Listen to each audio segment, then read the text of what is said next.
I would like to talk a bit about the early years of Menger. So in our quest to uncover maybe the less known truths about Menger is actually to look deeper into the whole tradition in all levels. In the historical dimension, so uncover maybe the less known facts about his life, the theoretical dimensions that Norbert will be talking about later, about his contribution to economics, to methodology, and his overall project that turned out to grow into the Austrian School of Economics, and also somehow to make breakthrough into the popular culture that Tomek would definitely talk about. I will take the first part. So basically in our investigations, we first turned out to the place where Menger was born, that Neusandez, Nowy Sącz. And if you look, that is the black dot on the map. When Menger was born, it was part of Galicia that was part of Austro-Hungarian Empire, and it was really up in the north. So it was for years it was under Austrian-Hungary Empire. Then for a short time it was again under Poland rule, and now it's Ukraine. So even during these times, that people who lived there were stemming from different cultures, from different languages, different environments that all merged together and blended together into one part that definitely may take some impact on the Menger's life and Menger's education and the whole heritage that Menger brought into the economics, into the philosophy, into his worldview. So first what we did is we looked into the parish books. And we tried to find the earliest trace of Menger, that is the record of his birth. And it was confirmed that actually one of our friends in Nowy Sącz found the book. And here you can see the entry in the parish book that mentions for the first time that Karl Eberhard Anton Menger von Wolfesgrün was born in 1814 in Nowy Sącz. And that his father was named Anton, and his mother was named Caroline, and also the names of his grandparents, and all the family with their full names. So we asked where the names come from, and the name Karl comes from the cousin of his father, who was the famous soldier and who served in Vienna's battalion under Napoleon. And it turned out that Menger's father also served under Napoleon during his 100 days. So this was definitely the heritage that, although he was an Austrian noble of the lower parts of nobility, that definitely shaped his worldview, and he became a liberal, we supposed, at very early age. He was also he had also a status of untitled nobility, which unfortunately still we don't know when it came about and how. However, we know that Karl, together with his brothers, decided to abstain from using this title in the later years of their life. So they decided to just write their full names as Menger. And as for all the people, probably, or for most of them, it is very important in which family they grow. That's actually Anton Menger, Karl Menger's father, was also a Galician, and he was born in Lviv, and he was a part of an emigration who came to the Galicia after it was included as a part of an Austrian-Hungarian Empire.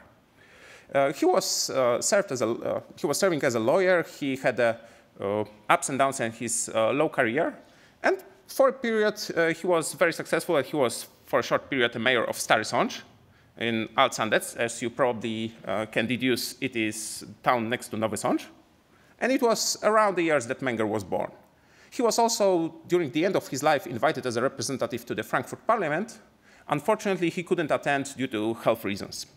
But one important thing that really took its impact on Karl Menger was the book collection of his father. That when he told his son about his father. He always mentioned that he had giant book collection, much of them what Karl inherited, and he always remembered him as a book reader with a pipe, with a book in his library. And that also stayed with Karl Menger as well. He was well known to be a great book collector. He often invited students to use some of the books, and today these books are located in Japan. So if anyone wants to visit and see Menger's handwritings or notes, or see how vast this library was, just go to Japan, if possible, these times.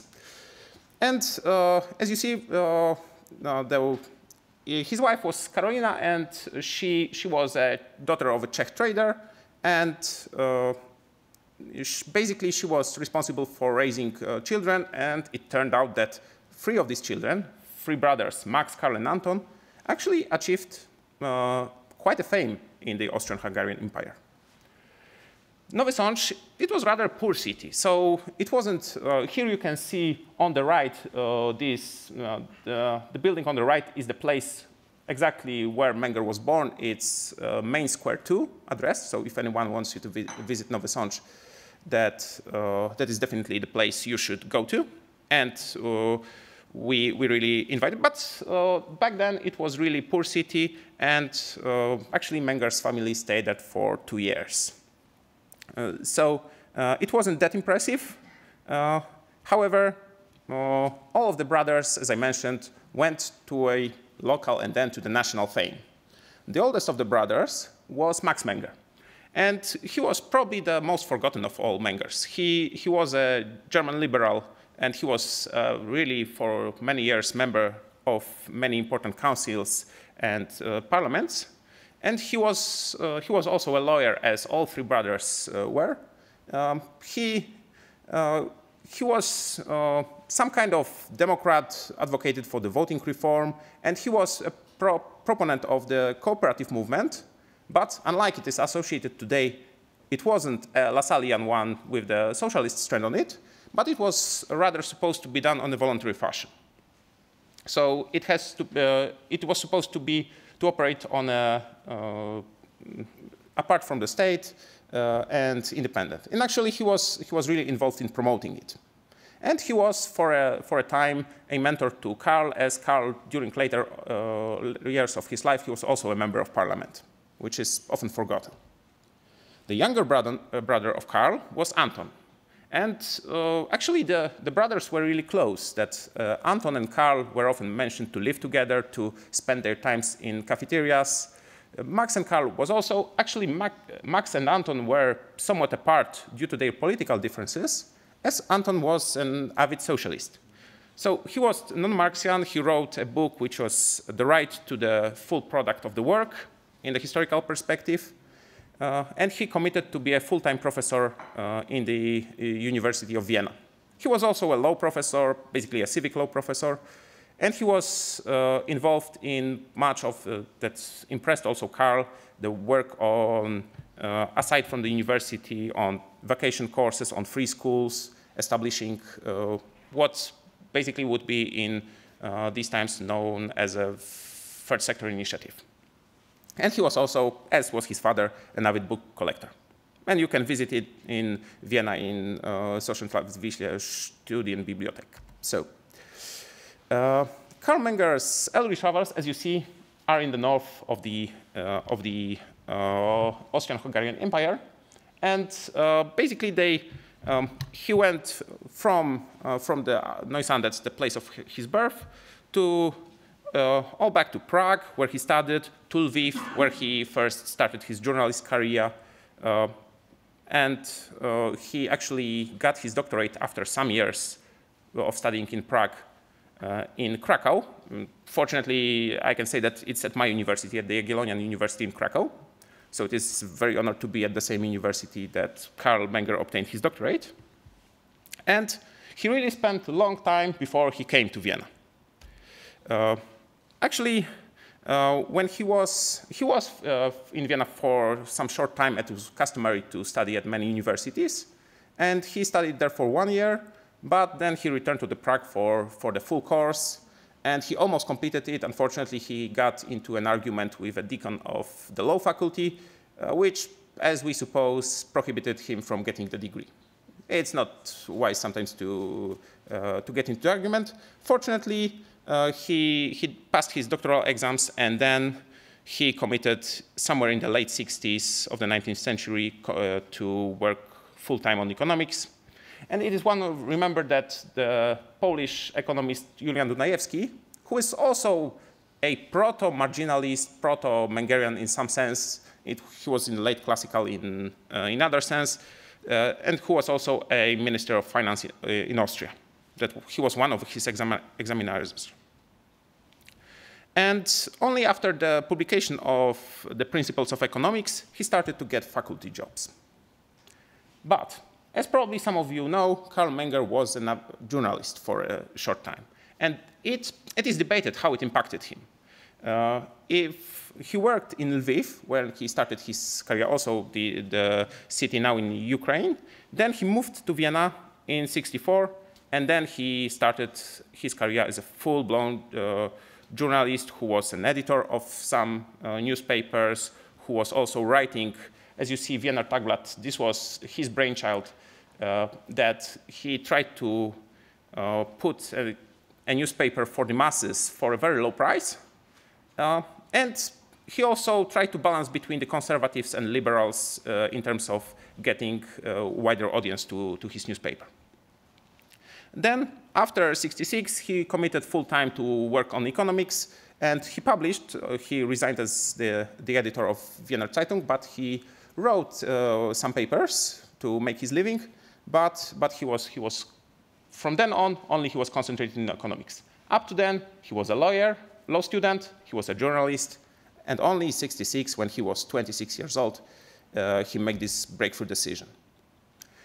We can say about his influences that actually, unfortunately, none of these are Polish, but he was really well read in all the classical works. He read many works of philosophers. And from '66 on, this is for 5 years, he made a really hard study to read the contemporary economic books from the German authors. From William Roscher, Karl Rau, there were the basic textbooks of his times, and they were also not only the textbooks, but also the works which somehow try to improve and build upon the earlier classical authors. Interestingly, it was often mentioned that he was a professor at the University of Vienna at the same time that Franz Brentano, that famous neo-Aristotelian, was. And in the literature, we can all find a claim that he was influenced by him. Unfortunately, as hard as we tried, we can find any trace of any relation between them. And as for the volume that Norbert will be mentioning, actually there are more evidence to the contrary, that there is more evidence to the contrary, that Karl Menger wasn't an Aristotelian in a pure sense. And he was well read, he received all the tradition, but he was not a member of any school of thought. Actually, he created one. And the year 1871 was the breakthrough year. In the beginning, he had 31 years of age. He was an established Viennese journalist and editor. He worked with many important people. He had connections with both moderate conservatives due to his journalist work. He had connections to liberals also through his work and through his brother Max Menger. And he was applying for the habilitation at the University of Vienna. And he was waiting for publication of his book. And from then on, he made this breakthrough. And now, mainly to, actually I want to believe that mainly to this decision to commit to the economy for full time, everything else is history. His records with Menger, with Crown Prince Rudolf, with the whole establishing of the Austrian School of Economics, this was really the creation of one man, Karl Menger. And we are very grateful, and we would like to thank him for that. Thank you.